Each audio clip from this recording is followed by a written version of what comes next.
के बाद आपका स्वागत है। बात करते हैं वन्य जीव स्थलों की। ये जीव स्थल इसलिए बनाए जाते हैं ताकि जानवरों को उनके प्राकृतिक परिवेश में रहने का मौका मिल सके। एक ऐसी दुनिया जिसमें उनका अपना अधिकार हो और किसी दूसरे का कोई दखल ना हो। रेवाड़ी के नाहर में भी एक ऐसा ही वन्य जीव स्थल है, लेकिन आलम यह है कि यहाँ रहने वाले जीव दिनों दिन कम होते जा रहे हैं। 10 साल पहले यहाँ पर कई हिरण थे, लेकिन अब इनकी संख्या दिनों दिन कम हो रही है। क्या वजह है इसकी? क्यों बदल चुकी है ये सेंचुरी? आइए जानते हैं।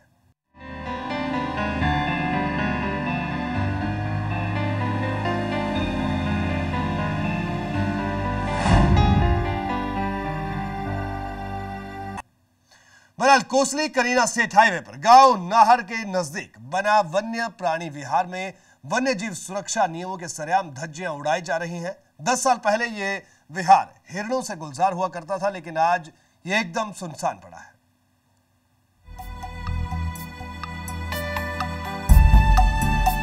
ये तस्वीरें हैं कोसली कनीना स्टेट हाईवे के नजदीक बने वन्य प्राणी विहार की।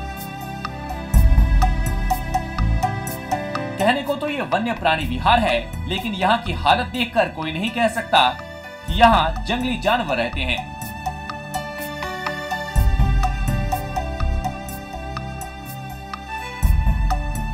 आज से 10 साल पहले इस वन विहार में 300 हिरण हुआ करते थे, लेकिन आज इनकी तादाद दहाई के आंकड़े में भी नहीं रह गई।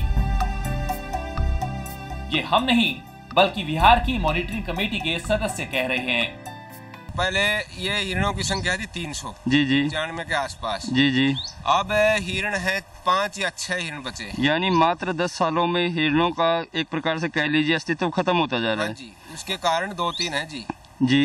नंबर 1 कारण ना तो प्रबंध करते हैं ये कर्मचारी जो रहते हैं, इनके घास पानी का कोई प्रबंध नहीं है जी। और जो जाली टूट रही है ना, हाँ जी। उससे कुछ आवारा कुत्ते आके उनको मार देते हैं। तो आपने सुना कि ये वन विहार किस दौर से गुजर रहा है। दरअसल इस वन विहार को बचाने के लिए चारों तरफ से जो जालियां लगाई गई हैं, वो भी टूट चुकी हैं। यहाँ पर वन्य जीवों की देखरेख किस तरह की जाती है, ये बताने के लिए ये तस्वीरें ही काफी हैं।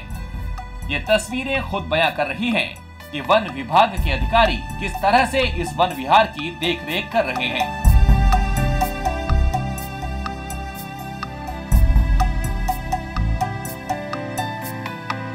कोसली से संदेश, इंडिया न्यूज, हरियाणा।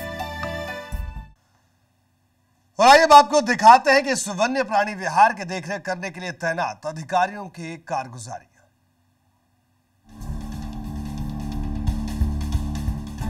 वन प्राणी विहार यानी वो जगह जहां पर वन्य जीव सुरक्षित रह सकें और उन्हें जीवित रहने के लिए वो आबो हवा मिले जिसकी उन्हें जरूरत है। लेकिन अगर वन विहार में पेड़ ही धीरे धीरे गायब हो रहे हों, तो भला वन्य जीवों का क्या हाल होगा? इस बात का अंदाजा आसानी से लगाया जा सकता है। यही कहानी है इस वन्य जीव विहार की। यहाँ पर पेड़ों की तादाद दिनों दिन कम होती जा रही है। स्थानीय लोगों का भी कहना है कि इस वन विहार में तमाम नियम कायदों की सरेआम धज्जियां उड़ाई जा रही हैं। क्या स्थिति चल रही है लकड़ी काटने के मामले में? पहले लकड़ी काटने के मामले में दिन रात कट रही है। अब जरा इन तस्वीरों को देखिए, साफ पता चलता है कि यहाँ पर कटाई हो रही है। नियमों के मुताबिक वन विहार में कोई भी पेड़ नहीं काट सकता। अगर किसी वजह से कोई पेड़ टूट जाए, तब भी उस पेड़ को काटा नहीं जा सकता। जैसी स्थिति में वही दीमक खा जाएगी, लेकिन शताब्दी में से कोई लकड़ी बाहर नहीं जा सकती, न बेच सकते, न काट सकते, न कटवा सकते। अगर नियम ये कहते हैं कि टूटे हुए पेड़ को दीमक खा सकती है, लेकिन कोई काट नहीं सकता, तो ये क्या है? ये तस्वीर देखकर साफ पता चलता है कि इस पेड़ पर आरी चलाई गई है, यानी पेड़ को काटा गया है। अब तो आप भी समझ गए होंगे कि इस वन्य जीव विहार की क्या हालत है और किस तरह से यहाँ पर पेड़ों की कटाई हो रही है। इस बीच सुध लेने वाला कोई भी नहीं, यानी 10 साल में इस वन्य जीव विहार का बुरा हाल हो चुका है। कोसली से संदेश, इंडिया न्यूज, हरियाणा। तो आपने देखा कि इस वन्य जीव अभयारण्य में किस तरह से नियमों के सरेआम धज्जियां उड़ाई जा रही हैं। नरेश कादियान इस वक्त हमारे साथ मौजूद हैं। स्टूडियो में हमारे खास मेहमान वन्य जीव कार्यकर्ता हैं, काफी बरसों से काम कर रहे हैं इस क्षेत्र में। नरेश जी, आपका स्वागत है इंडिया न्यूज हरियाणा में। नरेश जी, क्या कहेंगे आप, जो कोसली कनीना स्टेट हाईवे पर गांव नाहड़ के पास जो ये वन्य प्राणी विहार बना है, इसकी हालात हमने आपको दिखाया। 300 हिरण 10 साल पहले हुआ करते थे, लेकिन आज आलम यह है कि दहाई के आंकड़े में भी नहीं रह गए हैं हिरण, यानी 10 साल बुरा हाल। क्या कहेंगे आप? सबसे पहले तो मैं आपको अपडेट कर देता हूं कि मैं पीपल फॉर एनिमल हरियाणा का चेयरमैन हूं और एक अंतर्राष्ट्रीय संस्था है जो यूनाइटेड नेशन एफिलेटेड, उसका मैं भारतीय प्रतिनिधि हूं। तो जहां तक आपने बात की भी 300 हिरण थे यहाँ पे वन्य विहार में, देखिए कई कारण होते हैं कि एक तो होता है इसका जो नेचुरल हैबिटेट है वो नहीं रहा, लोगों ने पेड़ काटने शुरू कर दिए और जो जंगलात डिपार्टमेंट के लोग हैं ये सोए हुए हैं, जबकि इसकी अथॉरिटी है जो वाइल्ड लाइफ वार्डन अचीव वाले वार्डन हरियाणा है और डिस्ट्रिक्ट लेवल पे ऑनरी वाइल्ड लाइफ वार्डन बनाने, जबकि सरकार ने आज तक 10 साल सोई हुई है, ऑनरी वाइल्ड लाइफ वार्डन बनाए नहीं गए जी। तो बेसिक कारण है कि लोग इसमें सारे मार के खा गए लोग जी। यानी नरेश जी, सीधे तौर पर किसे जिम्मेवार आप मानते हैं इस स्थिति के लिए? इसमें प्रशासन भी है और आम लोग भी हैं कि जो हमारी मशीनरी है, मशीनरी नाकारा है, वो अपने जो कर्तव्य है उसका पालन सही से नहीं कर पाती, और जो बड़े बड़े लोग हैं ये जाके शिकार करते हैं। जैसे एक सज्जन कह रहे थे कि उनके पास वो चारा पानी की व्यवस्था नहीं है जी। जो वन विहार का मतलब है, इसमें कोई हजारों एकड़ जमीन या सैकड़ों एकड़ जमीन इनके पास होगी, और तो वो जो डीएफओ वो क्या मक्खी मार रहा है, वो वहां जाके प्लांटेशन क्यों नहीं कराता? प्लांटेशन कराए, साथ में चारा पौधे, काम खत्म है, उनका वहीं उनका फीडिंग उनकी हो जाएगी जी। यानी सीधे तौर पर आपका ये कहना है कि कहना कि जो वन विभाग के अधिकारी हैं वो जिम्मेदार हैं स्थिति के लिए कि 300 से 6, 7 या 8, 9 के करीब हिरणों की संख्या रहेगी, तो सीधे तौर पर जिम्मेवारी उनकी बनती है। नरेश जी, क्या कहेंगे आप?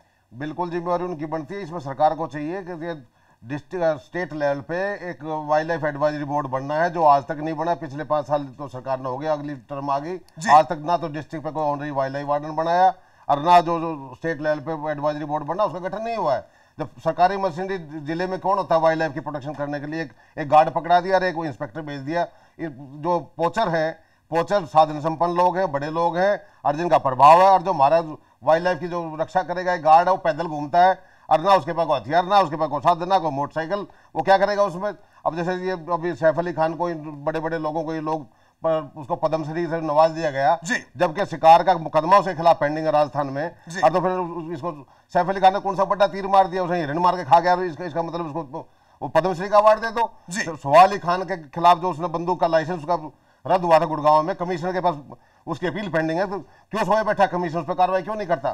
प्रोसिक्यूशन रेट कम है जी, और जो को पकड़ा जाए शिकार करता उसका क्यों बिगड़ता नहीं जी, और जो जानवर है, हमारे जानवर है, को रक्षा नहीं करता, ये बेचारे नहीं मरेंगे, नहीं बर्बाद होंगे जी। बिल्कुल नरेश जी, यानी सीधे तौर पर आपका ये कहना है कि कहीं ना कहीं दबाव में काम करते हैं, और जो जिन लोगों के पास जिम्मेदारी है, जो लोग नियुक्त किए जाते हैं वन्य प्राणियों की रक्षा के लिए, उन्हें कोई सुविधाएं नहीं दी जाती, और दूसरी तरफ यानी उनका मुकाबला साधन संपन्न लोगों से है जो कहीं ना कहीं अपनी अपनी ऐशगाह मानते हैं इन वन्य जीव अभयारण्यों को। क्या कहते हैं? बिल्कुल ऐशगाह मानना है इसने, और इसमें जो हमारा जो प्रशासन है, जो लोकल जो छोटे जो अफसर अधिकारी या कर्मचारी लोग हैं, वो उसमें जिम्मेवार हैं। बेसिक जो 300 से जो 5-7 रह गए, इसका बेसिक कारण है पोचिंग है नंबर 1, शिकार वाई हिरणों का, और दूसरा फिर इनके पास अगर वो कहते हैं को चारे की व्यवस्था नहीं, चारे की व्यवस्था है क्यों नहीं, इसके लिए डीएफओ जिम्मेवार है। डीएफओ को चार्जशीट करो, फटती से अपना चाहे शान बरोटी लेगा, वो डीएफओ की जिम्मेवारी है, वाइल्ड लाइफ वार्डन की जिम्मेवारी है जी। बिल्कुल, यानी कहीं ना कहीं सीधे तौर पर वन विभाग की जिम्मेदारी है। नरेश कादियान जी का भी ये कहना है कि अगर हिरणों की तादाद कम हुई है तो सीधे तौर पर वन विभाग इसका जिम्मेदार है और वन विभाग को कदम उठाने होंगे। बहरहाल ये रुकेंगे एक छोटे से ब्रेक के लिए, ब्रेक के बाद आपको दिखाएंगे इस वन्य जीव विहार की कुछ और असलियत जिन्हें देखकर आप हैरत में पड़ जाएंगे।